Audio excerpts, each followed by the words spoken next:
perfect mess is my perfect mess.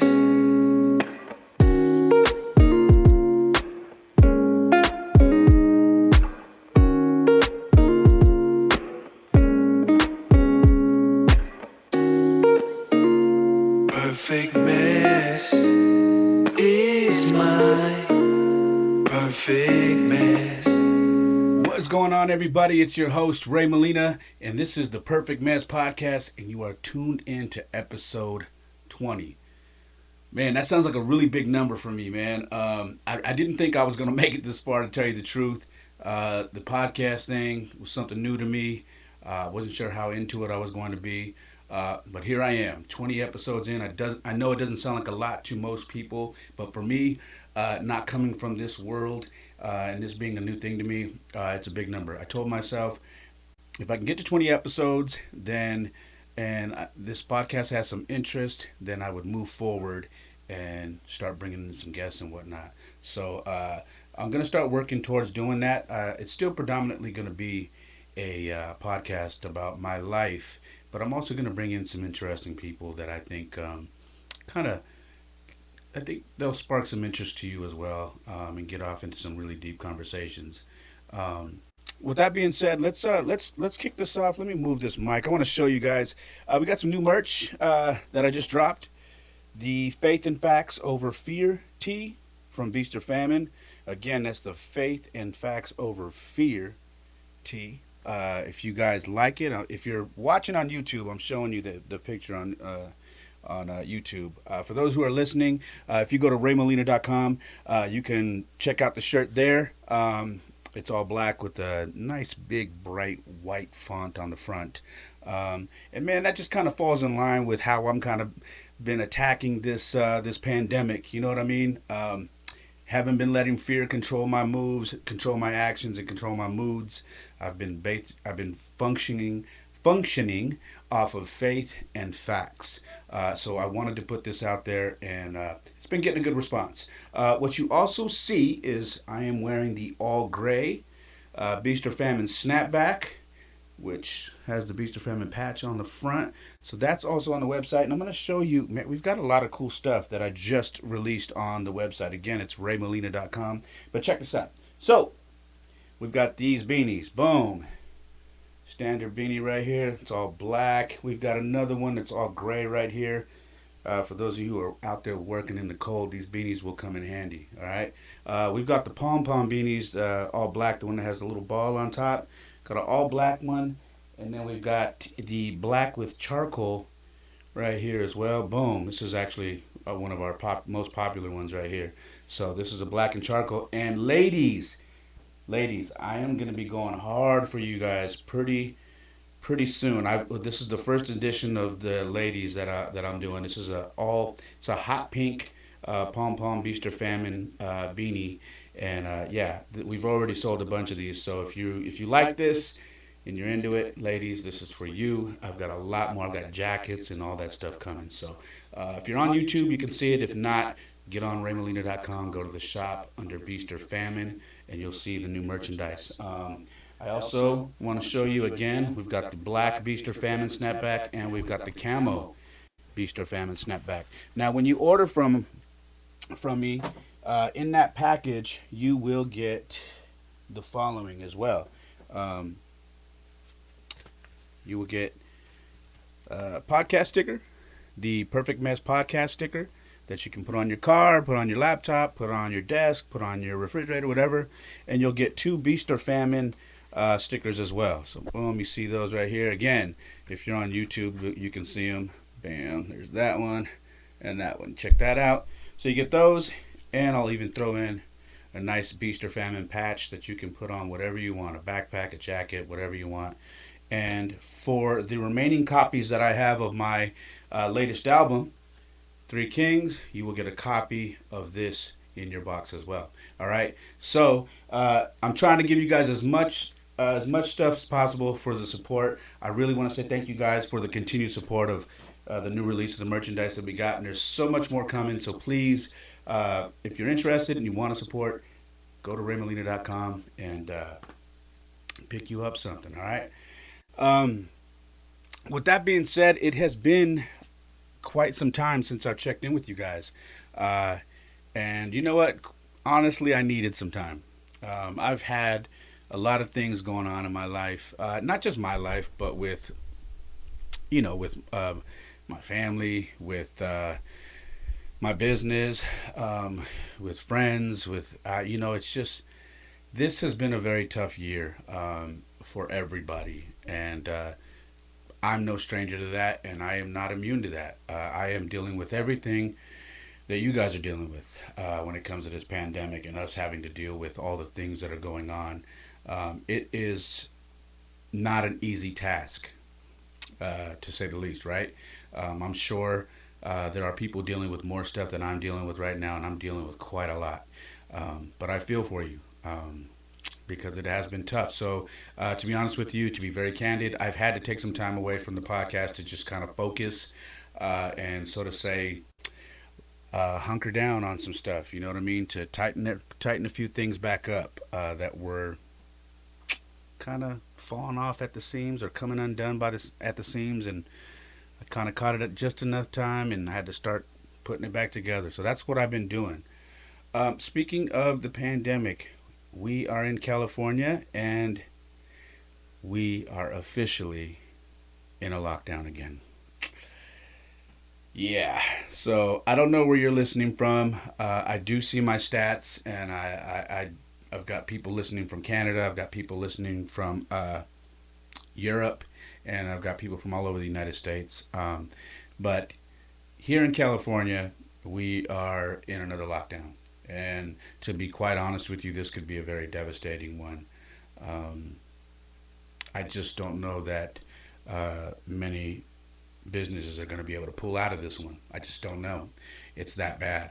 Um, the more and more I drive around my city, or when I go for a run, I see businesses just boarded up, shutting down, or having going out of business sales, and it's just it's heartbreaking. The restaurants can no longer have um, outdoor dining, which sucks because they've just spent probably the money that they were getting from the government to build patios and whatnot to have outdoor dining so they can stay open. And now they're being told outdoor dining is now being shut down as well as indoor dining, and they can only do takeout. So that is very devastating. And for those who own restaurants and whatnot, I my prayers are with you. Um, I can't imagine what kind of a blow that is to you guys. For my friends in the bar industry, in the barber industry, both of those industries have been hit hard. A lot of bars aren't coming back, sports bars. Um, Barber shops are back to they can't cut anymore. They can't cut outdoors. They can't cut indoors. Um, it's just really bad. So it's so bad that the 49ers can't even play here in my county. The Niners play less than 10 miles from where I'm at, and they can't play. So they've had to move their home games to Arizona, which is really ironic because Arizona has been hit very, very hard by this pandemic, by this virus. And instead of staying here, this county has said no games, no sporting events whatsoever, which is weird because there are no fans at these games regardless. So the franchise is really upset about it. The fans are really upset about it because it doesn't make any sense. But our beloved 49ers are now playing in Arizona for unforeseeable future, which is completely odd. But shout out to the Arizona Cardinals for looking out for us and giving us a place to play. It was kind of cool when I seen them playing on Monday night, even though we lost, to see the stadium kind of converted into Niner colors, and that kind of just tells you what 2020 has been like, man. It's been really weird, um, and that's what we've been dealing with. So that's where we're at right now. The state of California. It is falling apart, man. To be honest with you, I know my friends out in LA. They have been shut down uh, to the point where I think the governors and mayor out there is shutting people's energy, their water off and their electricity if they are caught having gatherings and whatnot, which is absolutely nuts to me. It's unconstitutional, and I'm just blown away that we've gotten to that point. Um, we haven't gotten to that point here in the Bay Area, but I fear that that's where we may be heading. I watched a video earlier today of a family getting kicked off a plane because their 2 year old wouldn't wear a mask. And the video shows the dad calmly trying to put the mask on his little girl. And she's like going like this. She's not being a brat. She's like, I thought we were going to see a video of a little girl being a brat, and she isn't. She's literally looks tired, and she wants to lean on her dad. And he's like, we got to put this on. And tried and tried, and she didn't want it. She said she couldn't breathe. And then a male stewardess said, "Hey, I got to kick you guys off for non-compliance." And I was heartbroken. The mom was in tears. The dad was in disbelief that they were being kicked off. They were both wearing masks. He even put one of those neck sleeves that I wear when I go hiking. He put one around her and was holding it over his daughter's mouth, and it wasn't good enough, and they kicked him off. So we're in a very pivotal place in our country right now, and I just don't know where we're going. I don't know how much further we can be pushed, and I'm very concerned with how this is going to move forward into 2021. So I won't make this entire podcast about that. So with that being said, I hope you guys are doing okay. I hope um, your families are okay. I know we've had our issues. I definitely have a couple of friends that have tested positive. Everybody's okay. Um, what are you gonna do, man? It's just something that we are all dealing with. Um, so, with that being said, again, I hope you guys are fine. I hope you guys are doing okay. And I really appreciate those of you who continue to tune in to hear what I have to say here and to check in on my crazy, crazy life that I call the perfect mess. So, let's get into it. That was a kind of a somber start after talking about the merch, huh? Um, let me let's talk about what we've been up to. Um, we went on a pretty good hike here. Let me get some water real quick.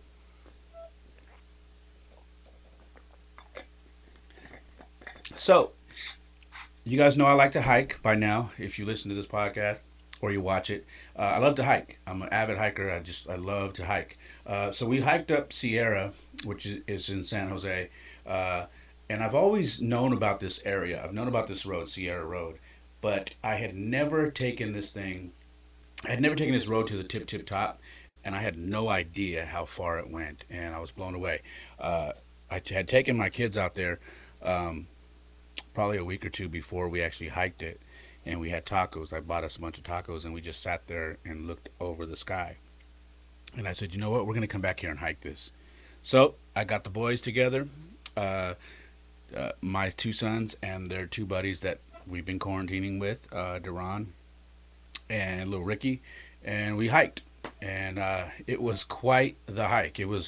I'm proud of these boys because it was not an easy hike. It had cliffs, very like scary cliffs, that you're walking on the side of a hill, and you're like, man, you look down, you're like, wow, that would be a nasty fall. So it was filled with a lot of with a lot of things.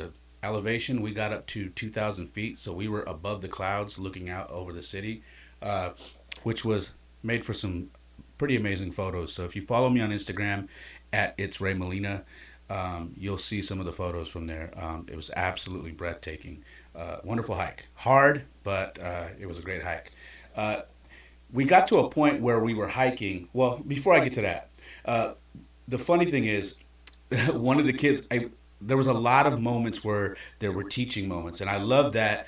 Being a coach, being a mentor, and being a father, I love when I get the opportunity to teach kids, not something that they don't know how to deal with. And one of the kids had a nature call, and not just a nature call to go pee. He had to go number two, and he was panicking. He's like, "There's no bathroom. Do we got?" I said, "We're definitely not hiking back." And he's like, "Well, what do I do?" I said, "Well, time to get creative." He's like, "No, no." He's like, "I don't know what to do. Really, like, I can't go out here. There's animals out here." I said, "Hey, this is nature, man. This is how we deal with it." So we found an area that had some trees and whatnot up this little ridge, and I had a neck sleeve on, and I'm like, "All right, man, you owe me." Took my knife out and I said, "This is how we're gonna do it. Okay, you guys are gonna make a wall. He's gonna be over in this tree. I'm gonna cut this neck sleeve up, give him something that's basically gonna use to wipe." And then we had some our first aid kits, and we had some wipes and whatnot. So I gave him all that. We all went through our kits, and he's like, "Wow." He's like, "Everybody's prepared. You got?" I said, "Yeah, man. We knew this time was going to come for somebody, whether it be me or my kids or you guys. We knew it was going to come, and here it is." So, anyways, use the sleeve and then move on to the wipes and whatnot, and have at it. Just don't be embarrassed. We'll make sure you're good. And he did it. He did it. We were proud of him. You know what I mean? He did his thing, and he's like, "Wow, I've never done that before." And I said, "Well, now you know this is how you survive out here, man. When you got nowhere to go and you still got 2.5 miles to hike, this is the only option. So you got to come prepared. This isn't just, hey, bring your water bottle and your hiking shoes and just go for a hike. Sometimes things like this are going to happen. You have to learn to be prepared, and you have to learn how to pivot. Crazy enough, pivot has been the topic of my church and Pastor Randy's last couple messages. So, oddly enough, that came in handy during our hike. So that was cool. I was able to teach him that. Um, Anxiety, cliff anxiety. It's funny because Jordan is like me. When I was young, I was very scared of heights. I was very scared of walking around ledges and whatnot. And so Jordan struggled with that in the beginning of this hike, to the point where we were walking and he's like holding on to the side of the rocks and whatnot, and he wasn't even close to the ledge, but he was that scared, to the point where it actually brought him to tears. When we got our little break, he like started to tear up because he was so scared. And I had his buddies talk to him and say, "Hey, you know, you guys don't make fun of him. This is new for him. He's very scared of these. This is very real. He has a very real fear of falling off a cliff." I said, "So you guys, if you're not afraid of it, you got to make sure to talk him up. You guys are his boys. You're his brother. Talk him up. Tell him he's gonna be okay. Tell him to stay with you." Um, and so we did the hike, and on the way back, Jordan was ahead of me, and he was able to do the sides where the cliffs were, and he was fine. He was walking slow, but he was much better. So that was another thing that I'm very very happy about, to help my son get through that. You know what I mean? And these are all things that he's gonna remember as he gets older. These are things, lessons that I just love, man. We saw something cool. This is the first time we actually saw an actual bobcat when we were hiking. It was crazy. I thought it was just a regular cat, and I'm like, what the hell would a regular cat be? We were deep into this hike, like deep. There was no one around us, and sure enough, it was a bobcat. The bobcat had stopped and it was looking at us, and it looked like a mid-sized dog, but it was a cat, and had the tail, the cut off tail, the little nub, and the pointy ears, and it just looked at us, and then it kind of slowly ran off under a tree, and then it just watched us. And the kids were blown. They were a little nervous. I'm like, "It's a bobcat. It's not a mountain lion. It's a big difference." I said, "But you got to be cool, because there's probably, maybe he's hunting right now, or there might be babies around. So you just gotta be cool." So that was interesting. That was the first time we had seen that. The kids thought that was awesome. I thought it was awesome. I tried to take a picture of it, but I couldn't zoom in close enough to really get a nice picture to post. But that was really cool. So yeah, we saw a bobcat, which was my first. I've never seen a bobcat while hiking. So that was a good moment that we got to share. When we got around the very very difficult part, of course, that's when it got hot. The sun was out. It was very hot, and then we just had a hell of a time climbing up the incline. We hit the incline at the worst time. It was when the sun was out and it was scorching. So when we're doing this incline, I'm talking the boys up. We're taking breaks. Every 100 yards or whatever, we're taking breaks. We're drinking water, and they're like, "I don't want to do this, Dad. I don't want to do this, Coach." And I'm talking them through. I'm like, "Hey, we can get through this. Trust me, we're almost done. We can get through this." And I I I summoned my inner David Goggins. If you're not familiar with David Goggins, look him up. The guy's a maniac. All right, maniac. He's an absolute savage, probably the toughest guy on the planet. But he has this thing that he lives by, and he calls it embrace the suck. So when things suck, when things are terrible, when things are just not going right, he has this mentality of embrace it. Don't run from it. Embrace the suck and kill it and murder it. And that's what I started telling the kids when I was hiking in front of them. I started yelling that out. I said, "We can get through this. It's going to suck, but we're going to work through this and we're going to finish this. We are not quitters. We are going to finish this." So I started yelling out, "Embrace the suck." And I said, "You guys yell it back to me." So I would yell out, "Embrace the suck." And they'd go, "Embrace the suck, embrace the suck, embrace the suck." And it just, they were tired, but they kept yelling it back. And we got through it. And the cool thing was, is when we were coming around this bend, a couple of guys were coming around and they were like, "Yeah, embrace the suck." They're like, "We like that." And I was like, "Right on." And the kids smiled because they realized someone had heard them and they heard us yelling and chanting. And I think they felt good about that. Yeah, they were tired. Yeah, they were sore. And that incline really kicked their butt because by the time we got to the top, we were officially at 2,000 feet above sea level. And yeah, so that was just another way to get through. And the cool thing was when we were done with this hike, uh, we put our hands together and we were gonna just do a chant, to complete the hike. Like when we go hiking as a group, we say a prayer. So we pray as a group before we hike, to keep safe and just to kind of bless our day. And then when we're done, we put our hands together and we say a little something uh, to complete the hike. And I was gonna say on three, embrace the suck. And one of the kids I coach and mentor, Duran, said, "No, let's say lions, not sheep." And all right, let's do it. And so we put our hands in there and said, "1, 2, 3, lions, not sheep." And that was cool, man. It was just the fact that I didn't have to tell him to say that, and and he knows that's one of the guys that I follow, Sean Whalen.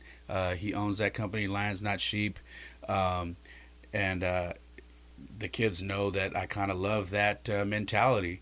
It was awesome to see that they kind of picked that up, and that was the thing that they wanted to chant. So that was the hike up again. If you love hiking, you like views, and you want to test yourself, I highly suggest you go check out go up Sierra Road in San Jose, up to the tip top, and go hike up there. It's amazing. Um, oh wow! I got back in. I felt like I was missing something because I wasn't, being that the churches have been shut down, and I got busy with homeschooling. Uh, I have been, missing the pantry. I've been missing certain things to help out and give back at the church. So finally, there was a turkey giveaway, and every year we usually do that at the school that I teach an after-school program at. We usually have a turkey giveaway there. Obviously, nobody's in school; they're homeschooling, so we couldn't do that this year. But my church did a turkey giveaway, and I was very happy that I was able to go out there and help out. So we gave out so usually there's enough to where I can grab a turkey and give it to my boys' mom, so they don't have to go buy one and they can cook one, whatever. We didn't have any extra turkeys this year, which tells you the situation we're all in out here. It's tough. So we gave out a bunch of turkeys. We gave out a bunch of food, a bunch of fixings and whatnot, all the things that make a turkey a Thanksgiving meal. Um, so we hooked everybody up, and it just felt really good. I always feel good when I'm able to do stuff like that and be involved. So shout out to City Team. Shout out to River of Life, which is my home church. And I'm very thankful that I could be a part of that. And my kids were there, and like we say, you lead by example. And my kids are gonna grow up and they're gonna have these memories of, dad always giving back, dad always being involved with the community, dad always doing something to help people, even when dad probably wasn't in the best of mind states with his own life. He always gave back. He always found a way, and that's what I'm trying to do. Lead by example. Show them that, hey, when we can help, we help. So yeah, I was very happy to do that. Let's see. So for Thanksgiving, speaking of Thanksgiving, my Thanksgiving didn't start till nighttime. It was dark when my Thanksgiving started. So my kids were going to spend their Thanksgiving in the morning in the daytime with their mom and her family. Obviously, Thanksgiving was different this year. Not everybody can gather, so they had a small gathering. And I woke up knowing that, hey, I'm not going to see my kids till later tonight. So I went hard and I was like, all right, I'm going to earn my Thanksgiving dinner. So I went in a complete kamikaze beast mode workout. And see this tire behind me if you're on YouTube. I went outside, was flipping this tire around. I was hitting it with a sledgehammer. I was throwing my sandbag around. It's about a 100-pound sandbag. I was flinging it, doing push-ups. I was doing the battle ropes. Shout out to On It. I got the On It battle ropes. I was doing the battle ropes. I was doing kettlebell work. I mean, you name it, I was doing it. And when I was done with all that, uh, I took a break for like 20 minutes and then I went and ran a mile. So by the time I was done, I was like, okay, now I've earned it. And that's what I did. And then around 6 o'clock, 6:45 or so, picked my kids up and we met up with some of my church fam and we had a nice intimate Thanksgiving dinner. And then we sat by a fire and just had a prayer and played a little acoustic guitar. Not me personally, but sang and then just talked. And it was great. It was a great way to spend Thanksgiving. Um, I, to be honest with you, I had nowhere else to go. I live alone, and I don't have a whole lot of family out here. So if that didn't happen, I was going to spend my Thanksgiving alone. So I'm always thankful um, for people who reach out and offer to, have us over for the holiday. Um, Aside from that, our Sundays have been cool. Our Sundays are for church and for football. So what we've been doing is my kids log in on Zoom and they go to their Sunday school that's like from 9:30 to 10 o'clock. They log in, and then I attend church online through Facebook or YouTube, and I'm there for an hour or so watching, and then by that time I am up and ready and it's football day. So I usually grab pizzas and we go. I go over to the kids to their mom's house and it's just us there and we just watch football all day. My oldest has just grown to love the game. He's a stats kid, like I tell you guys all the time. So he carries his iPad around. He can tell you damn near every player on every team, how much yardage they have, if they're in the playoffs, if they got knocked out, and why. I mean, he picks the games he wants to watch, and he's like, "Dad, are you coming? Are you coming over?" Um, and so yeah, that's what we've been doing on our Sundays, and I've grown to love our Sundays, man. Church in the morning. My kids do church in the morning. I do church, and I head over there, grab pizza, and we veg out and just watch football.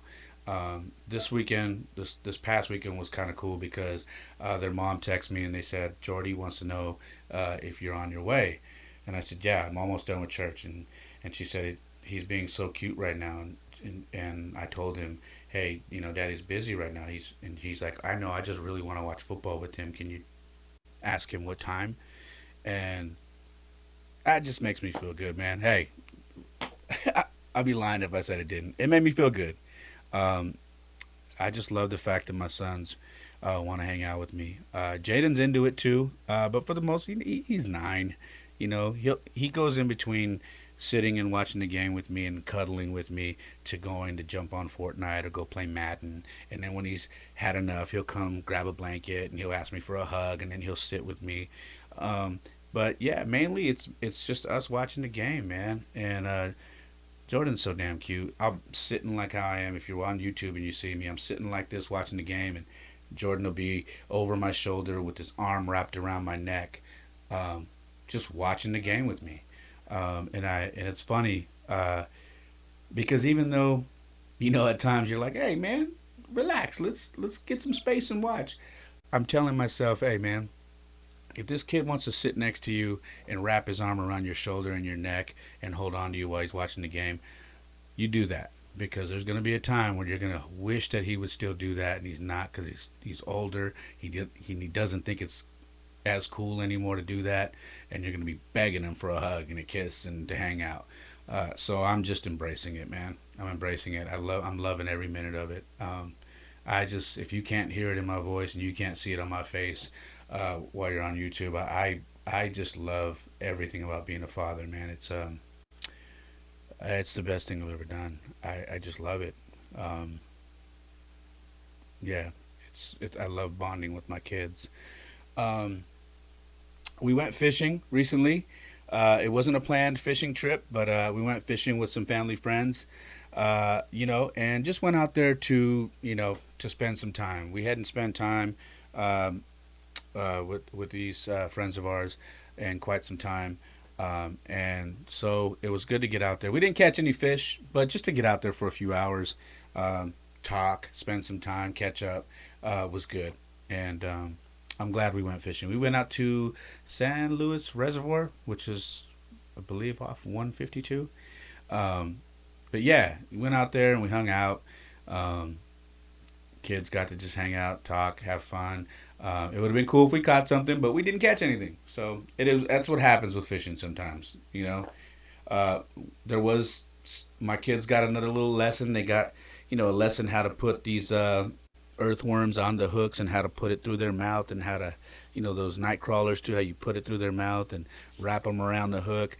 So I was proud of Jaden because he wasn't afraid to hold those things, man. He holding it and putting it in there, and so that was cool. He had never done that before. He goes fishing with his grandfather in San Diego off the pier, and when you fish off a pier out there, the mackerel come pretty quick. They're quick, so he's not used to just throwing a worm on a hook and then just sitting there waiting for things to happen. He's just so used to fishing off a pier, so he's had to learn patience. But yeah, so we went fishing, didn't catch anything, but it was still good to be around some friends and family, and just hang out and catch up. Um, with regards to homeschooling, it's going good. I mean, we had one incident recently, and I'm going to get to that later at towards the end of this podcast. It's a great little story that if you don't follow me on Instagram, you probably haven't heard about it, but I'm going to share it with you a little bit later. But my boys are doing great. Their grades are up to par. Jordy has all A's. I think he has one B plus that he's working to try to get to an A. Jaden is doing great. I've got Jaden. Well, I shouldn't say I. We, their mom and I have gotten him to a point where he tries to crush it. So he says, and get ahead and stay ahead instead of working from behind. And he's doing really good. He has his days where he struggles, but they're starting to get far and in between because he's just accepted the fact that hey, this is how it has to be, and it is what it is. So yeah, the boys are doing good. We're getting through homeschooling. I won't lie, my days are long. I have them 3 out of the 5 days during the week for homeschooling, and it's hard for me to get anything done from 8 o'clock till about 2:30. It's just hard. My day is completely in their hands. I got to be there to, you know, to make sure the Wi-Fi is not acting up for them. I got to make sure, if they get booted out of a Zoom class, how to get back in. I got to make sure they're on point. I got to help them with any questions that they may have with any work. You name it. I'm preaching to the choir. If you're a parent, you hear everything I'm saying, and you're like, "Yep." So what that means is my day for business and work, being that I work for myself, it doesn't start till late. So after homeschooling, I usually take the boys to the high school here, or and we go and work out. And then by the time I drop them off, it is probably closer to 5 p.m. And then my day of work starts. I'm on my laptop trying to knock things out, trying to set up sales on my website, and trying to get back to customers where I need to get them quotes for different things that I do. So it's just a task, man. It is a task. But hey, I'm not complaining. and you shouldn't either because you're alive, you're above ground, uh, and uh, and you're still in the fight. And I'm happy I'm still in the fight. So with that being said, it was something was really cool. They had a spirit day, and the spirit day they had to wear green. My son Jaden, they had to wear green. And my son says, "Dad," and he looks at my coat rack and he goes, "Can I wear Grandpa's Marine Corps helmet? It's all green. It's camouflage." I said, "You want to wear that?" He's like, "Yeah, I'm supposed to wear green. I'm supposed to take a picture and upload it to my classwork file so my teacher can see it that I'm celebrating Spirit Day." I said, "Yeah." So we put on my grandfather's Marine Corps helmet, and he stood by the door, and he gave this little stern look, and he's saluting. And man, I'm sorry, I'm a sucker for that kind of stuff, man. I sent it to my aunt and asked her to show my grandfather, and she said he was just so happy to see that. And I just love the fact that my kids love my grandfather, man. That's their great grandfather, but they love him to death. Um, so that was really cool. Um, I've been having them write letters, and this is a good tip. So parents, if you are looking for things to keep your kids busy, let's say your kids are like mine, really like Jordan. Jordan finishes school super early. He knocks all his stuff out, and it'll be like literally 11:30, and he'll be like, I'm done with school. Everything's done." I'm like, "You can't be done." And I'll check his work, and I'm like, "Damn, you are done." What I've been doing, and maybe this will help you, is I've been having my kids write letters. Um, because most kids that it's like a lost art. Nobody writes letters anymore. So I've been having them write letters. I've taught them how to fill out an envelope, the return address, the address where you're sending it to, um, and and I've just had them write letters. I say, "Hey, we're gonna who haven't you wrote?" I have Jordan write my godmother, which is my aunt Ariel, and he wrote her a letter. That's where we go to Arizona for spring training. We stay with her, so he wrote her a letter. I had Jaden write his grandfather on his mom's side, who lives in San Diego. And then, the cool thing was you hear him every now and then. "Gosh, my writing sucks, Dad." And I say, "That's exactly why we're doing it. So you don't feel like that. So your writing gets better. So you're not just writing a letter, but you're also using the pencil, using the pen, and you're getting better at writing. Practice makes perfect. Not perfect. Practice makes progress." So that's another thing I've been doing. So they've written letters to even their friends. So they've written so many letters during this quarantine. And if I could give you guys a tip, man, have your kids write letters. Have them write them to your parents. Have them write them to their teachers. Have them write them to their friends. Just have them write letters. There's endless amount of people they can write letters to, and my kids have written so many letters this year. So, yeah, if I could give you a tip, do that, and thank me later. um, Keeping active, most of you guys know that I'm always doing something out there, trying to keep my kids active. Jordan has been showing interest in flag football again. He doesn't want to play tackle football. He just doesn't want to play contact. He loves flag football, and he's been asking me, "Dad, when flag football comes back after this whole quarantine is over, I really want to play again." And he said, "Can you help train me to get me ready?" And I said, "Yeah." So we've been going out there, and I've been working with him, throwing him routes. I've been teaching him how to cover, teaching him about his footwork, and teaching him everything. And that's what I've been doing, and he's been eating it up. The cool thing is, Jaden doesn't want to play flag football again, even though he's really good at it. I won't never force my kids to do stuff like that. But he loves to throw the ball, so he plays quarterback and he throws routes to his brother, and he's really good at it. He just doesn't want to play. So he has volunteered. "Hey, Dad, I'll throw the routes." And so he's back there, and I'll give Jordy a route, and I'll show him how to run it, and Jaden will throw the ball. So that's a good thing about having a brother, you know, and that can help with training and whatnot. We've got back into baseball training. Took the boys over to Independence High School, which is where I went to high school and played ball, and just got out there and man, got the arms loose again. Did some short toss, did some long toss to loosen up them arms. Got in some batting practice. There was a lot of kinks, man. It's been a while. It's been a year, so I told the guys, hey, don't get down on yourself if you're struggling with ground balls or if your arm's a little sore. This has been a while, so let's just get the kinks out and get back into it. So that's what we've been doing, and that's it's been fun. I'm a baseball guy. I love football, but I'm a baseball guy first and foremost. Um, the most awesome thing is this: these boys ran the mile alone for the first time about a week ago. And the thing was, I did not plan on them to do that. I usually run, again, if you follow me on Instagram and my socials, you know that I'm always running and I'm training them and running a mile. Sometimes we'll run a mile and a half. Sometimes we'll run walk for 45 minutes and they'll do like 4 miles with me. Uh, but typically, when we run a mile, I'll run with them and I'm timing it with my phone. I have the app. And Jordan, out of nowhere, we're getting ready to run. He goes, Dad, can we run it alone this time?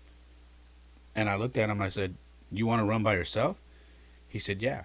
So we were at the high school, and Jaden goes, yeah. Can we run it alone? I said, are you guys serious? He's like, yeah. And I go, yeah, man, sure, why not? And I go, okay, I'm gonna set the app up on the phone. Here you go. And you want me to put some music on? He's like, no, I just want to run. He goes, I think we can do good if we run at our own pace, and I want to see how good we are. And I said, okay, I don't want you guys feeling like you need to keep up with each other. I said, don't get mad if someone's leading and the other one's behind. Just run at your own pace. And they said, okay. And he hit start on the app and he just took off running with his brother. And man, I watched him go around this bend, and I'm not going to lie, I teared up. I was like, wow, that we're already here. That's where we're at now. We're at this point now. They're taking my phone and they're running the mile by themselves. And I was proud, man. I was super proud. As you could tell, I'm still speechless. Um, and every time they came around that bend, to complete a lap, I'm like clapping it up, and I'm like, man, keep going, buddy. You're doing great. You're doing great. Keep going. And Jordy would be like, Dad, look, I'm doing good. And he'd tell me his time when he's going by, and Jaden, Jaden was behind him. But every time Jaden would come out, I'm giving Jaden a boost. I'm like, look at you. I don't know any 9-year old that's beasting out like you. Look at you. You should be proud of yourself. And he'd smile and he'd run. And yeah, man, it was such a great feeling to watch that. And I'm so proud of Jordan because Jordan's put on some weight over this quarantine. These kids, man. There's every parent that I know, their kids are putting on weight because they're at home. They're If your kids are like mine, which most of them are, I want a snack. Can I get a snack? Can I have a snack? Hey, Dad, can I get a snack? Hey, Mom, do you have any snack? You're at home. You're homeschooling. You're home. There's nowhere to go. They're snacking and playing games. And yeah, so it's been hard for me. I've been staying on them, but they are home more than they normally would be. So they are snacking. But what makes me proud of Jordan is even though he's put on some weight during this quarantine, he is busting his butt. He does not complain during his workouts, and he's running more than he ran prior to having weight on him. Like he's running and just doing his thing. Um, yeah, it's just fantastic to watch, man. I'm enjoying the hell out of it. So that was very very very awesome. The other thing is too. So we have a walking park by where they live, and I usually take them there, and we do a 45-minute walk. All right. But there's push-up stations. Like there's a bunch of big rocks, and we just lean on the rocks and we'll do push-ups. Or there's little bars, and we lean against the bars and we do push-ups. On this last 45-minute walk we did, they did a total of 220 push-ups. 220.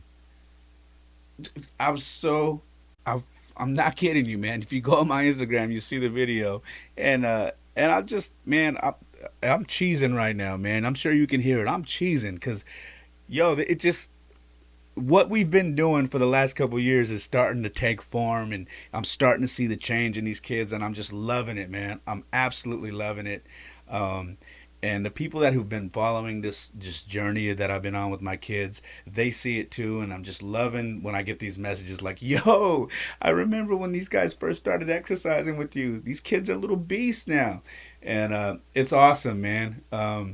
It's very awesome to watch and to be a part of. Uh, Another cool thing was. Um, as, if you cannot tell, this is the segment of this podcast where I fill you in with everything that's been going on with my kids, and this is what I do. I'm a dad. I'm a proud dad, and this is my life. Uh, I got a call the other day, and this is the day that I didn't have the kids. All right, um, they were with their mom. They were get what we were doing. I was doing something. I was doing an install or something. Give me 1 second. Drink some water. I was doing something work related, and Jaden messages me. He's like, "Hey, Dad," and I said, "Yeah, what's up?" He's like, "Hey, can we do Uber Eats today?" I said, "Sure, that's a good idea." And he goes, "Yeah, I'm bored." He goes, "I want to make some money today," and I said, "Okay, cool. Yeah, let me finish up here and we can get to it." He goes, "All right," because I'm trying to buy something. And then Jordy gets the iPad and he texts me. He's like, "Yeah, Dad, I need to make $10 more. I'm trying to buy a mouse." And I started cracking up because I'm like, do you know how many kids would ask for the money? Would ask their mom and dad, "Hey, I need $10 or I need $20 or I need this or," and that's not what that call was. That's not what that text was about. That text was, "Hey, Dad, I want to go to work today. Can you come pick us up so we can work and go make that money so we can come back and get on Amazon and buy this mouse and buy this other thing that I want to do?" And I'm like, yeah. So many kids wouldn't approach it that way, and again, these are the lessons that you're getting and that they're starting to sink in, and I'm very proud. So yeah, we did Uber Eats. They made their money, and it was a wrap. And yeah, it was just a proud moment, man. Very proud moment. Um, Here's the other thing, okay? So let's. I'm gonna get to the lesson that I told you about that Jaden had with homeschooling. So we go from me being extremely proud to almost having a bad day and just ruining it. And not only that, to be honest with you, having a day that I failed as a father, as a parent, and I snatched it up right before that happened. I snatched it up. I got an idea, and we were able to turn it around. Jaden had a rough day. We were doing homeschooling, and I always know when he starts asking me or about something that he already knows how to do that he's been doing in class for weeks, and then he acts like he doesn't know how to do it all of a sudden. That's the tell all that he's about to have a bad day because he's acting like, "I don't know how to do this. It's too hard," and he's everything's hard, and it's something that he's been doing. And that's what was going on. He was turning off his camera for his class so they couldn't see his face, and his teacher does not like that. So he was having one of those days, and I had to log him off. I sent a message to his teacher and I said, "Hey, I'm going to log him off and try to get him to turn this day around. But send me anything that he needs. That if he falls behind, just send it to me and we'll get it done. But I'm logging him out of class today." So I logged him out, and man, we were battling. I was threatening. I'm taking away your iPad. I'm taking away your PS4. You know, that didn't work. He still had an attitude. Then I said, "Okay, well, we're gonna go after this. When your brother's done with school, we're gonna go to the high school and you're gonna run bleachers for an hour." Because I've had him do that before. If you listen to this podcast, you know I've had him do stuff like that before. And he threw a fit. He was mad, and then I was still mad because I wasn't getting the reaction that I want. He wasn't saying, "Okay, Dad, I apologize. I'm sorry. Let me turn it around." He wasn't. He was just defiant, and so I got to a point where I sat him in a chair and I had him face the curtain. I said, "You're just gonna sit there and you're gonna face the curtain."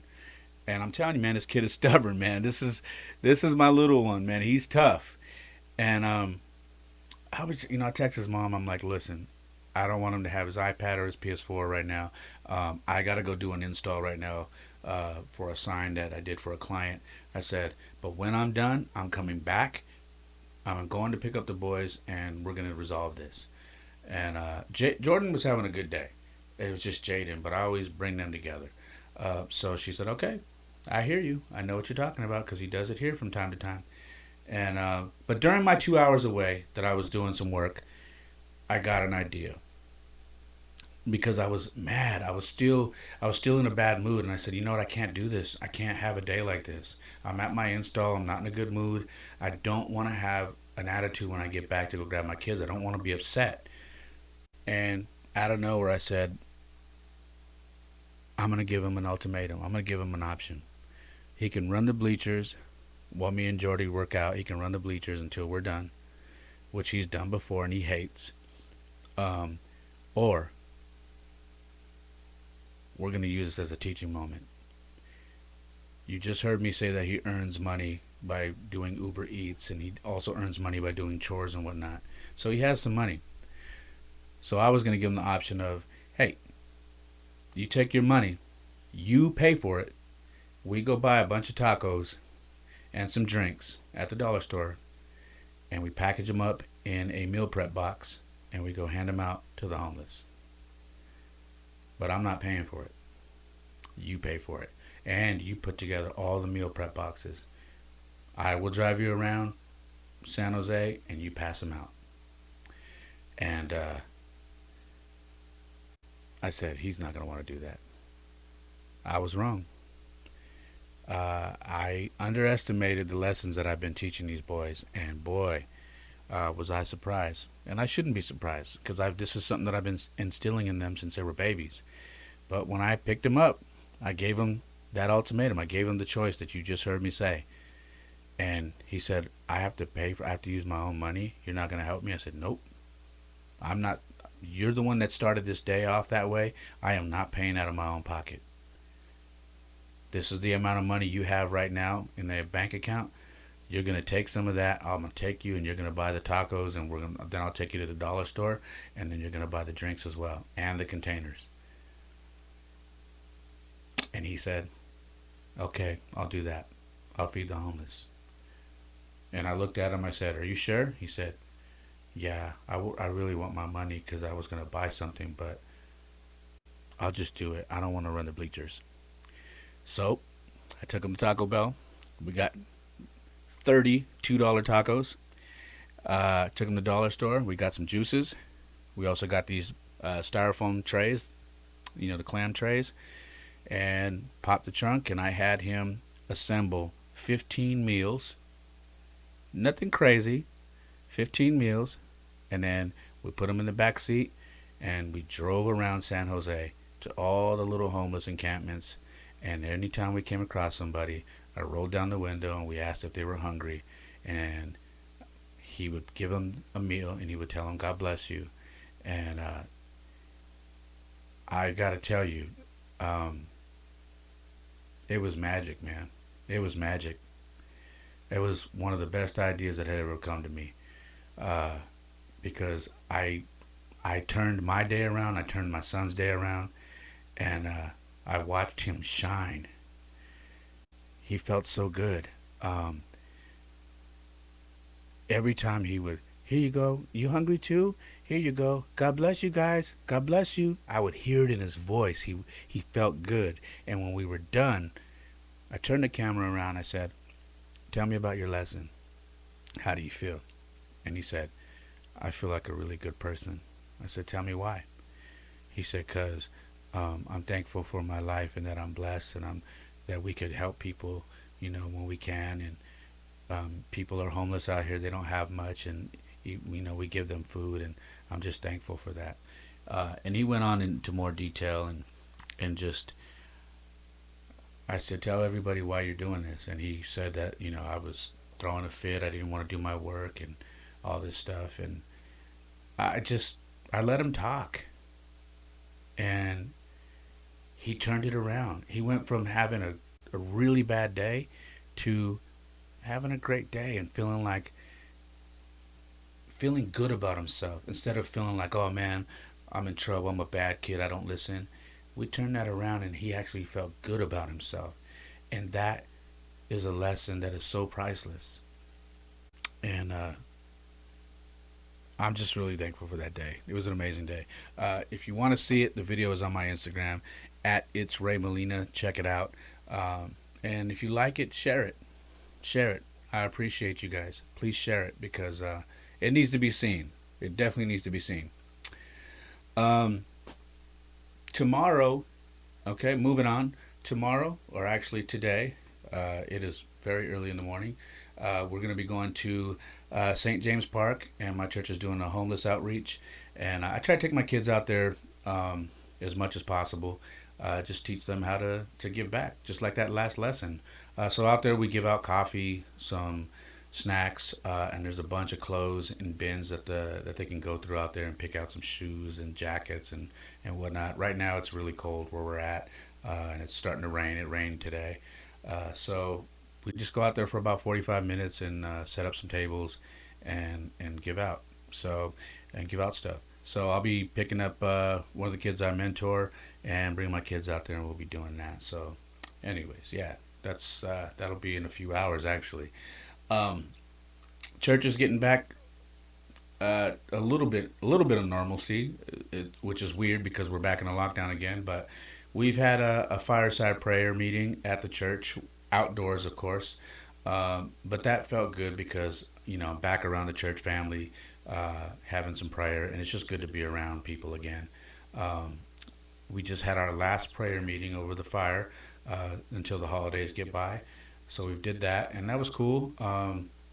Doing Zoom midweeks, doing prayer on the hill, which is we go to Groesbeck Park out here in San Jose, and there's a hill at the top of this park that you can oversee the city. So we go there and we do a prayer there. So I just been trying to stay active, man. I have been having my days where I don't feel like I'm connected enough. I don't feel like I've been praying enough. I don't feel like I've been um, thanking God for where He has me right now. Again, there's a lot of stuff that I want to change in my life right now, and I would like it to move faster, but it just isn't. But I'm continuing to stay the course, and I just have been feeling disconnected. So I've been working on trying to reconnect myself um, with my church and just prayer and whatnot. So I'm really happy that I've kind of locked back in and doing my midweeks and whatnot. With that being said, you guys know, um, if you're new, you don't. If you are familiar with me, I have a very strong opinion with regards to the lockdown. I have a very strong opinion with regards to the virus, and with regards to businesses being shut down and churches being shut down and all that. There is a church locally that I don't go to, that I don't attend, that I just heard of, called Cavalry Church, which is in Willow Glen, California. And I literally stumbled upon a story that they are fighting against the lockdown and they are having church indoors, and they are being fined every time they gather. And the pastor is is taking a stand, and rightfully so. There are a lot of things that are open right now that people are gathering in obscene amount of numbers. Costco, Walmart, you name it, to where it doesn't make any sense that people can't attend church as long as they're social distancing. So this pastor said, "You know what? I'm going to take a stand. I'm not going to adhere to these unconstitutional mandates. I'm just not doing it." And I'm going to try and go out there this weekend. It's called Calvary Church again. It's in Willow Glen, and if I can make it on Sunday, I'm going to try and go. I want to support them. So if you are out there, you're hearing this podcast, and you're in this area, you will see me wearing this shirt, Faith and Facts Over Fear, and I will be there in church to support them. Uh, they have a church. Their first church service is at 9 a.m., which is perfect because my church doesn't start till 10, and I want to go out there and show support. They are getting fined $15,000 every day. I believe they are up to $800,000 in fines, and they are going to fight it. And I am supporting them, and I want to be there and just show my support for for a pastor who said, enough is enough. It is not fair that you are shutting us down. People need to be able to go and be in their church family. People need to be able to do that, especially with all the depression and people feeling disconnected right now. And I'm a firm believer in that. So I will be there. I'm going to try to get there on time on Sunday and support. All right. Um, Shoot, man. What I've been doing aside from everything you heard me with the kids, I've been trying to I've been trying to just have some normalcy as well. I got hipped to the versus battles. If you guys are into music, into versus battles, obviously I love doing music. I love music, uh, and so I've listened to the Jeezy and Gucci Man versus battle, which is that was legendary and historic because if you know anything about these guys, they hate each other. Well, they just don't have a lot of love for each other, and there was some very very deadly stuff that went on between them in the past. So these two people couldn't even be in the same room. But that battle was something else, man. If you watched it, and if you're locked into how these two were connected when they were younger and then fell apart, it was something to have these two guys in the same room and having this versus battle.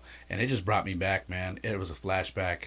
Uh, I just I was loving it. I was enjoying it. I was rapping word for word, dancing by myself, watching it, and I felt normal again. Cause man, you can't go to a bar no more. You can't go anywhere where they have music. Everything is just shut off. So I had my computer turned up extra loud on the loudspeaker and was it just felt normal, man. So the next verses I'm gonna watch is one that's today, Saturday, the 12th, and it's Keisha Cole and Ashanti. And I'm gonna tell you right now, I'm gonna be singing at the top of my lungs when both of them both of them women are battling. And I don't know who you got. I love them both, but I'm going for the Bay Girl, Keisha Cole. Keisha's just man, she's just dope. So I'm going for Keisha Cole in the next versus battle. If you are trying to watch it and you're like, what the hell is he talking about? You get on Instagram, go to Versus. It's VERZUZ.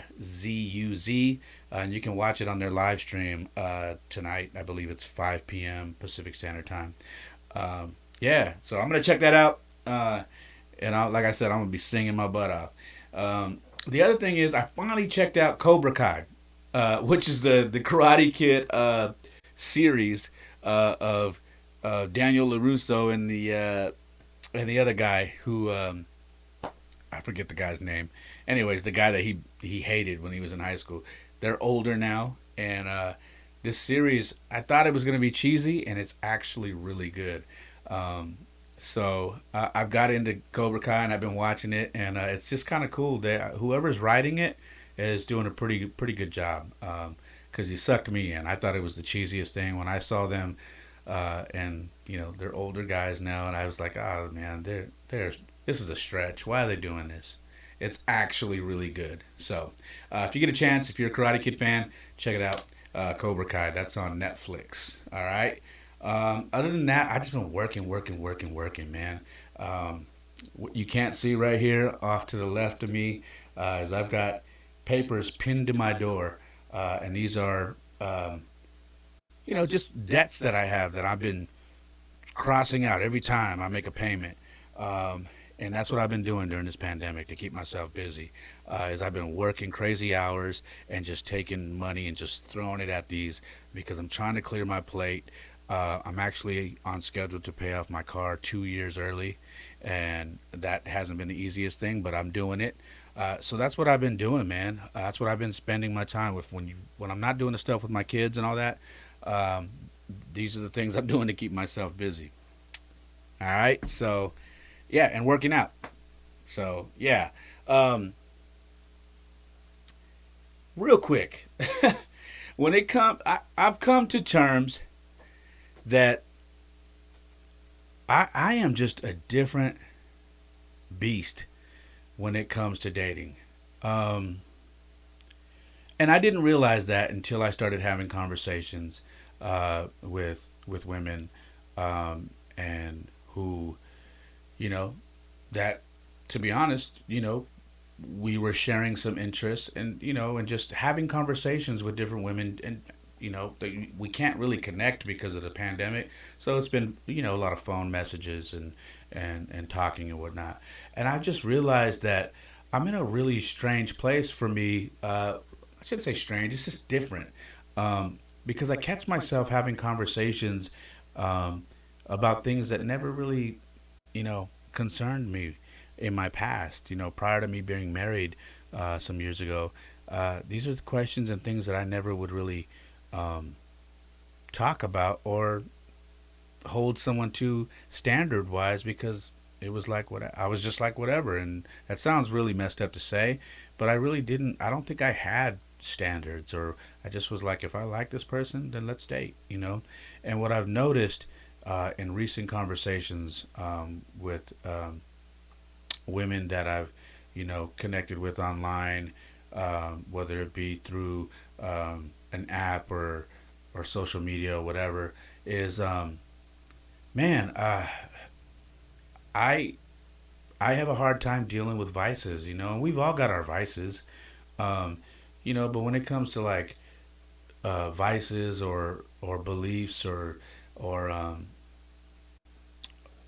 going to church or things like that, I'm starting to find out for me, like, these are things that I can't compromise, because I've noticed that a few of my conversations have been, you know, um, I just can't. I struggle with someone who has a smoking habit. I can't. Um, I just can't get past it. Like, I don't mind being friends or whatnot, but I know that it's going to be an issue, and so I don't go any further. You know what I mean? Because I've never liked smoking, and I've raised my kids, and they know that smoking is just not healthy, and I'm living, for the most part, a healthy life, and it just doesn't. It goes against what I preach to people on, in my life, and it goes against what I preach to my kids. Um, so I struggle with that, and it's something that I can't compromise. The other thing is believing, is having a foundation of belief in your life. Going to church, not really religion, because most of you guys know, I don't have a religion. I think religion is man-made, um, and it's another way to divide people. So it's not really about religion. It's just having a base, believing, believing in God, and having a base, foundation in your life. And I find a lot of conversations I'm having, you know, people saying, "Nah, I don't go to church. I just don't. It's not something I want to do." Um, and almost immediately, I'm like, "Yeah, no, I hear you." And yeah, it's something I can't do. I can't be the only one in a relationship, going to church with my kids and dating someone who just won't do it. It's just not gonna work. Um, and I find myself putting that out there right away. And it's been kind of weird, because it turns the conversation. It's like, wow, so you don't even want to meet and hang out? And I'm just like, no, I don't mind meeting, but it's just, I can be honest with you, it's not going to go anywhere, because I don't want to be the person to change somebody. I don't want to be the guy that someone starts dating and their parents or their friends go, oh, look at you, you're doing all these things that you never did, all for this guy. You know what I mean? I want to be with someone who's already got these things implemented into their lives, and then we just complement each other, and we're doing it together. And that just hasn't happened. Um, so I've had some conversations with women who've kind of just stalled. You know what I mean? They've just flat out stalled.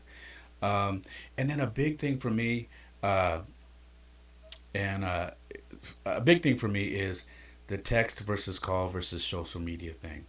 Um, I'm realizing that a lot of people don't want to talk on the phone.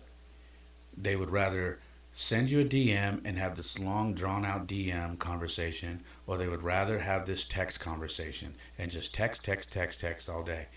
And I'm good with that, um, for a little while. And after a while, I'm like, I don't even like doing FaceTime. I'm talking about just having a phone conversation to talk. But that is not something that uh, people seem to do a lot of these days. And I test people, and I apologize for any of these women who are listening right now. I test people. I give them my phone number. I say, here, let's talk sometime. I give them my phone number. And I just watch. And I'll get a text, hey, it's me. Hey, what's going on? Boom, boom, boom. I'll initiate, hey, when I'm done, well, let's talk later. Cool, let's talk. Get on the phone, we'll talk. Afterwards, if I don't initiate it, there is no phone calls. It's just a whole lot of sending a selfie, sending a photo of what they're doing, or hey, this is what I'm wearing today, or hey, this is what I'm eating. What are you having for lunch? Sending a DM when they see me post something on Instagram or Facebook or whatever it is. But there is not a lot of actual real conversation, getting on the phone, talking, and then saying, hey, would you like to meet up and go for a walk, go for a hike, have some coffee, do something?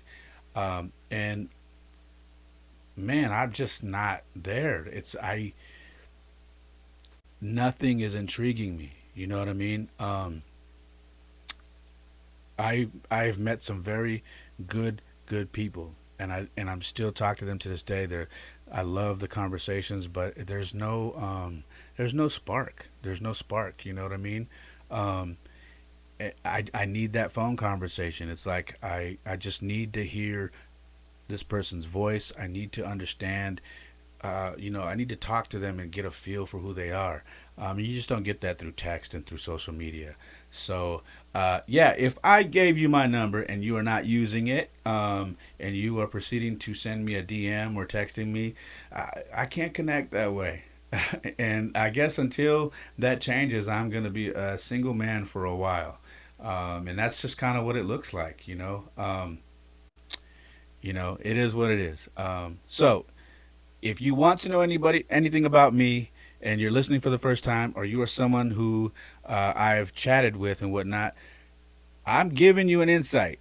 I don't mind texting and DMing, but at some point we got to get on some adult stuff and have some conversations on the phone, and then take it from the phone to meeting up and doing some things, walking, going for a hike, having some coffee together. You know what I mean? It's not like we can sit and talk anywhere. We can go and hang out at a park. I go and do that with my kids. I have no problem doing that with another adult. So that's what I'm looking for. All right. Until then, I guess I'm a single cowboy, so to say. I'm going to close it out with a quick story about a wonderful, wonderful man. I call a really good friend of mine, my buddy Frank.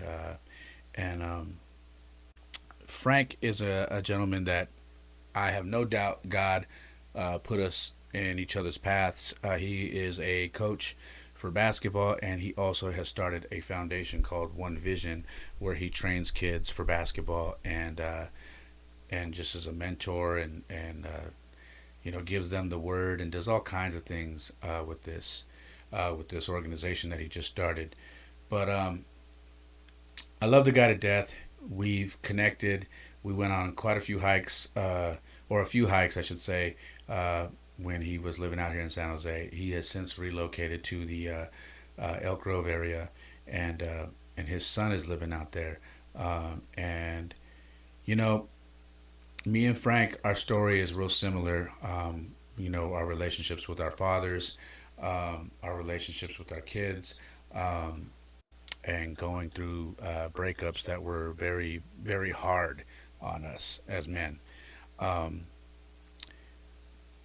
Me and Frank had a conversation the other day, and you know, he is a basketball guy through and through, and he's had some moments where he struggled with, you know, uh,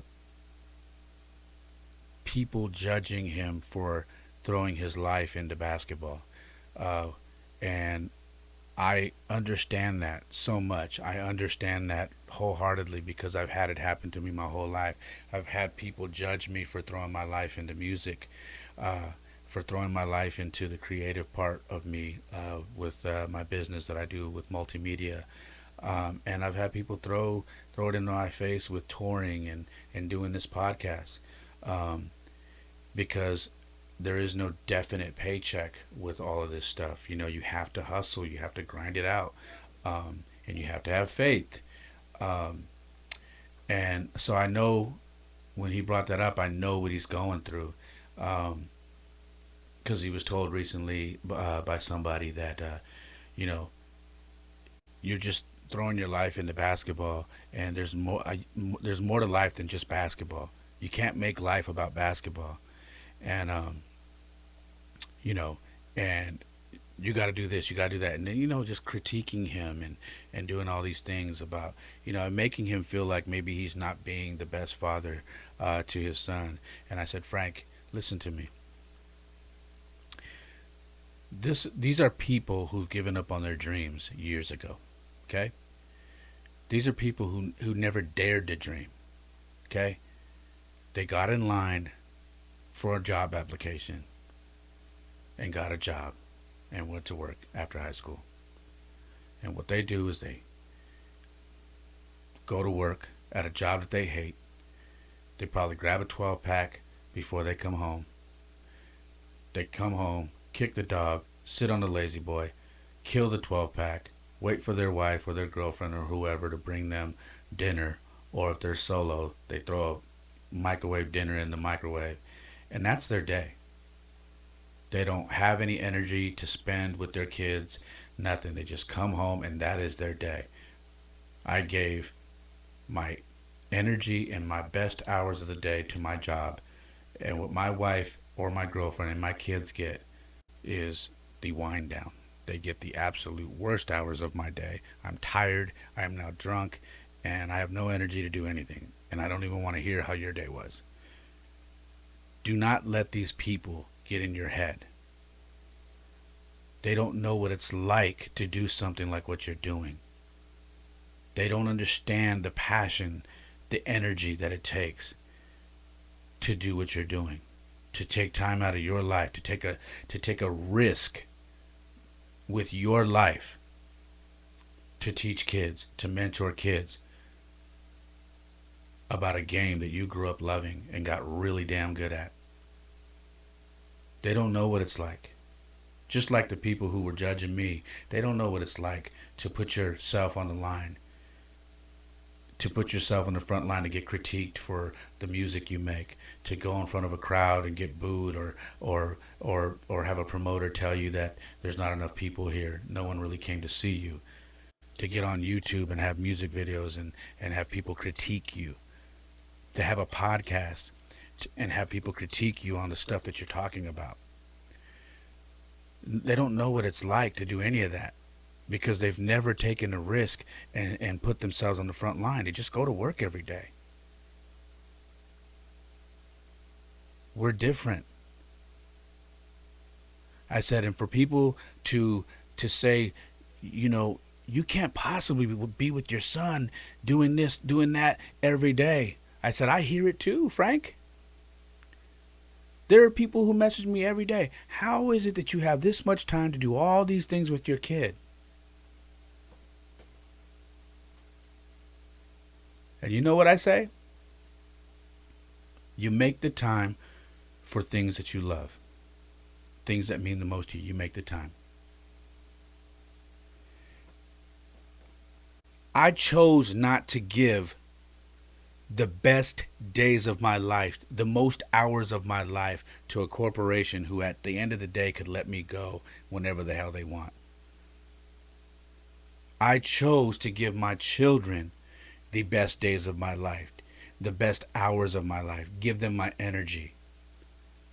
They deserve that. They don't deserve the dad who comes home and is just like this and is drunk. And I'm not, listen to me very close. I am not knocking fathers who bust their ass every day at a job that they hate. I understand. I was there. I'm not knocking fathers. I commend you guys.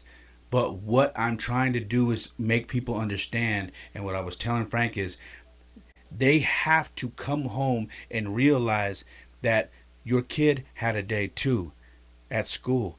He maybe wants to talk to you. He maybe wants to play with you. She maybe your daughter may want to play with you or talk to you or sit down and hey, let me tell you about this book I read, Dad. Or hey, let me tell you what I learned. Hey, Dad, you want to go outside and go for a walk? Dad, can you teach me how to ride my bike? Can you throw the football with me? Can you throw the baseball? They deserve that.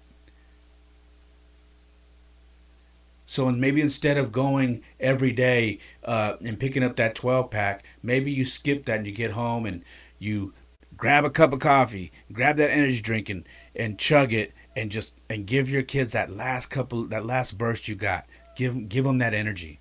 Give them the last couple hours you got and just show them that hey, I'm here. I missed you guys. How was your day? Same thing with your wife. Do you need anything? You need any help? Can I help you cook the dinner? Is everything done? You want me to set the table? Do you want me to do the dishes for you? Yeah, I work too, but let me help out. And then boom, when you're done with all that, then you wind down. That's all I'm saying. But what I told Frank was this: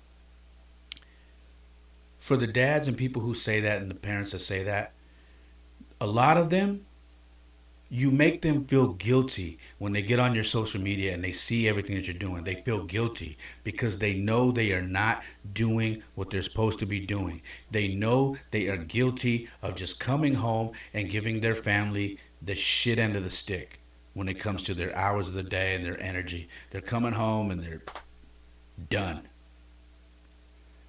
They feel guilty. And you know what?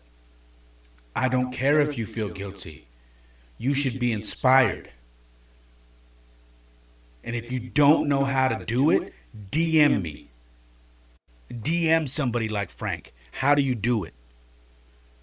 I need to get where you're at. I'm disconnected from my son. I'm disconnected from my daughter.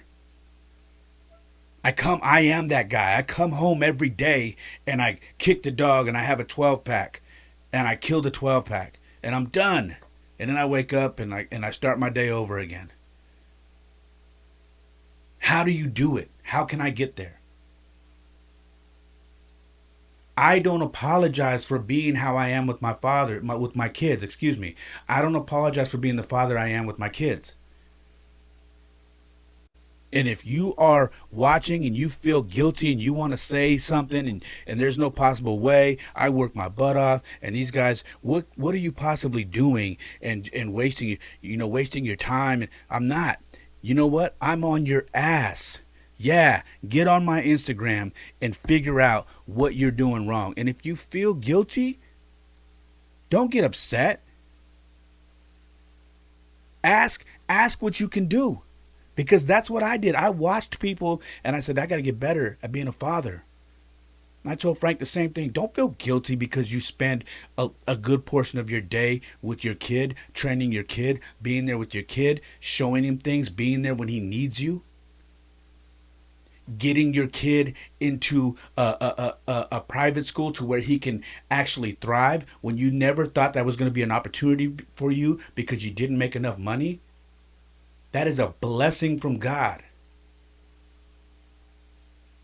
Someone saying, "Oh, you think you and your son think you're better than everybody." If that is you, and you watch someone like my buddy Frank, or you watch someone like me, and you look at us, and that's what you think. Oh, look at the Molina boys. They think they're better than everybody. Then you are more messed up in the head than I ever could imagine. If that's what you get when you get online and you see a father and his kids every day working to be better, having a strong relationship, if that's what you get from that, you have more problems than I could even imagine. Because you should be inspired. And if you're not inspired and you're confused, like I tell you, I am one of the easiest people to contact. I don't have all the answers. But if you are inspired and you want to know what can I do, I'm a DM away. I'm a text message away. I'm a call away. My number and my email is on my Instagram right there. And if you get so confused you don't know how to contact me, you know my website is my full name, raymolina.com. It does not get any easier. So if you're one of these parents, one of these dads, one of these moms, and you're not sure, how the hell am I spending all this time with my kids? How do I work? How do I earn a living? That's impossible. I don't have the energy. I don't have the time to do all that. Yes, you do. And step it the fuck up. I'm sorry for using bad language, but you know what, man? That conversation I had with my buddy, he was visibly, and I could hear him. He was hurt by some of the stuff that was being said. I'm a different breed. I'm gonna come a whole nother direction. You come to my Instagram, you better feel the pressure, cause I'm on your ass.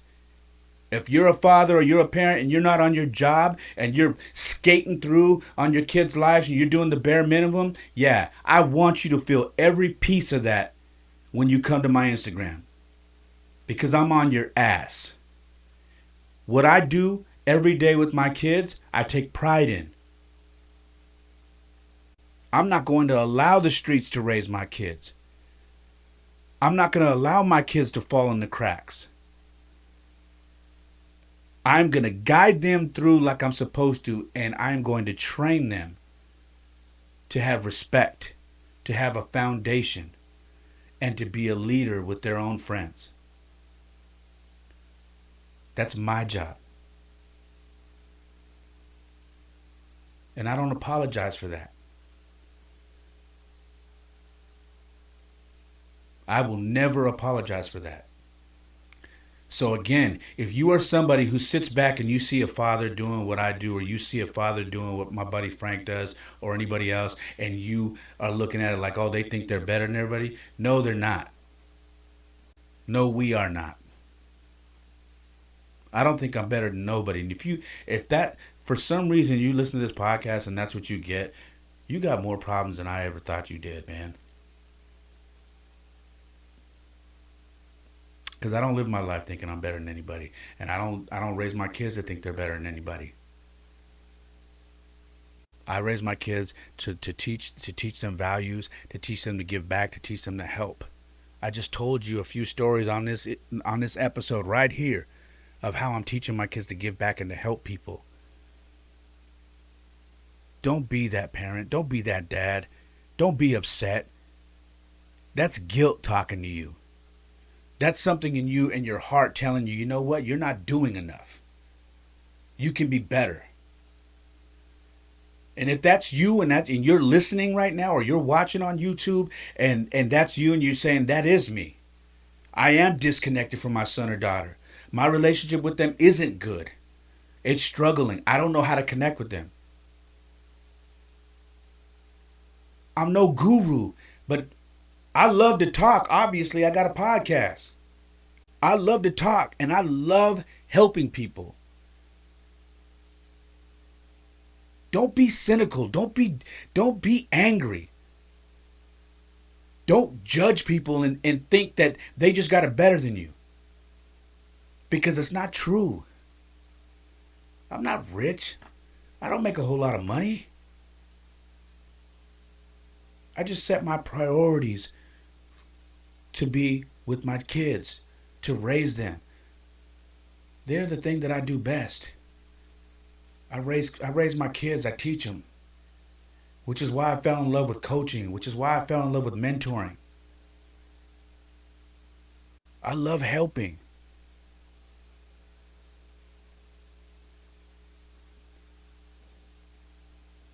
So telling my buddy Frank this,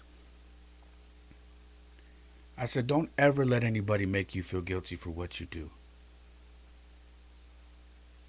You come from a hellhole, man. You asked me before you went to Sacramento, should I go? And I said, Frank, listen to me. You have one son. What is keeping you here in San Jose? You got a relationship? You got a job that you can't transfer? What is it? He said, I got nothing.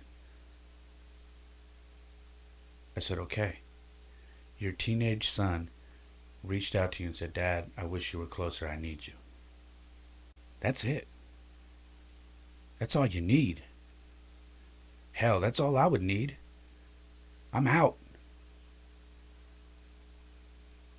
When your child calls and says, I need you, I wish you were closer, You make it happen.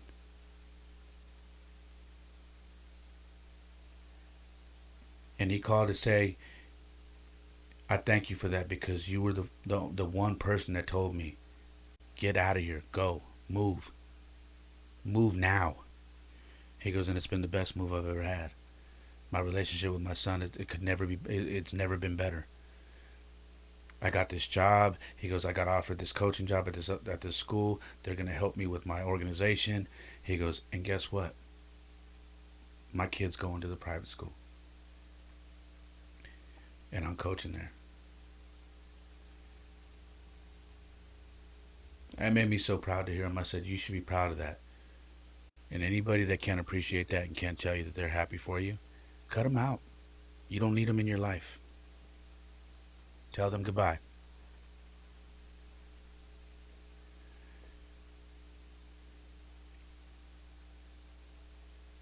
If there's anybody listening right now and you have people like this in your life, you have people telling you that you can't possibly be doing this or you can't possibly be doing that, how do you have the time for it? Or when are you going to get a real job? Your life can't be all about basketball. It can't be all about baseball. It can't be all about music. It can't be all about your podcast. Get those people out of your life. They are dream killers. And they don't believe you can do it because they never believed in themselves.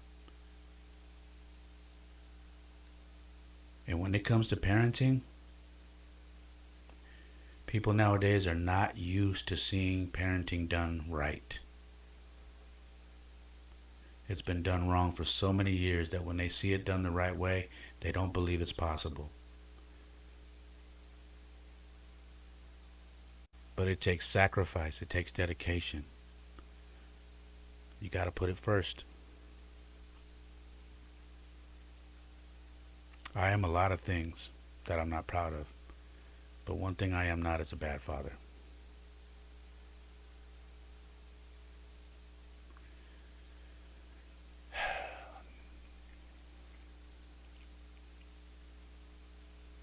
If you take anything from that, do what's in your heart. And if you're struggling with the connection to your kids, you know what you need to do. There are some things you're doing in your life that you got to cut out. Otherwise, you're going to be another father, you're going to be another mother that has a child that grows up and has so much resentment towards you because you never gave them the time, because you always made an excuse. I know, listen to me, I know what it's like to come home, be tired, and not have the energy to even cook a meal, not have the energy to run around with your kid. For the most part, we get 18 years with our kids. For the most part. We're always going to be parents, but for the most part, we get 18 years with our kids. And they fly.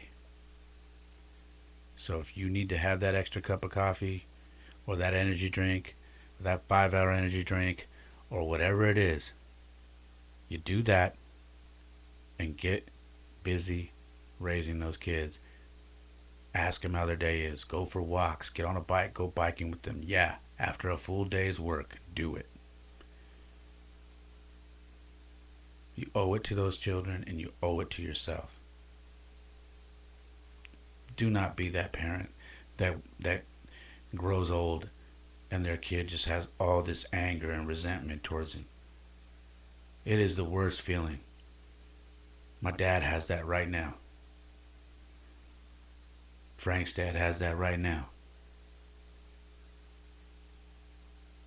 And I apologize to Frank if you're listening. I had to share this story.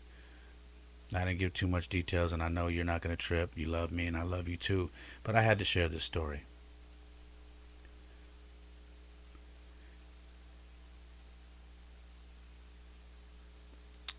And at the end, the people that don't believe in you, the people that have comments about how you're raising your kids and how you're doing things and what you choose to do and spend your time on, the things that you love. Um,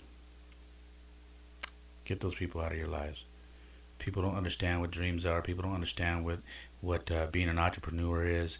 What doing something that maybe doesn't necessarily pay the most, but gets you the most reward. They're never going to understand you. Never. Clear your slate. Get those people out of there, and focus on what makes you happy. I know what makes me happy. Being a father makes me happy. Coaching baseball, coaching football, being a mentor, teaching kids things, taking them hiking, teaching them about the outdoors, teaching kids about fitness, working out. It may not pay much, but I'll tell you what, man, I've never been more happy in my life. There isn't a job that I've had that has ever made me more happy than what I'm doing right now. And I'm okay with not being rich because of it. That's all I got. I love you guys. Again, this is Ray Molina. This is the Perfect Mess Podcast. You can follow me on Instagram at It's Ray Molina. Follow the podcast at The Perfect Mess Pod. Make sure to go to raymolina.com. Pick up some merchandise. Feast or famine. Faith and facts over fear. Still got the Blessed Side t-shirts. And got some music up there. Got a lot of stuff up there. So check it out. raymolina.com. This has been episode 20. I love you guys. Please have a very blessed weekend. Again, I enjoy doing these podcasts, as you can tell. This wasn't supposed to be so long-winded, but hey, it is what it is. Again, all right? Take care of yourselves. I will catch you on the flip side. Peace. Perfect mess is my perfect mess.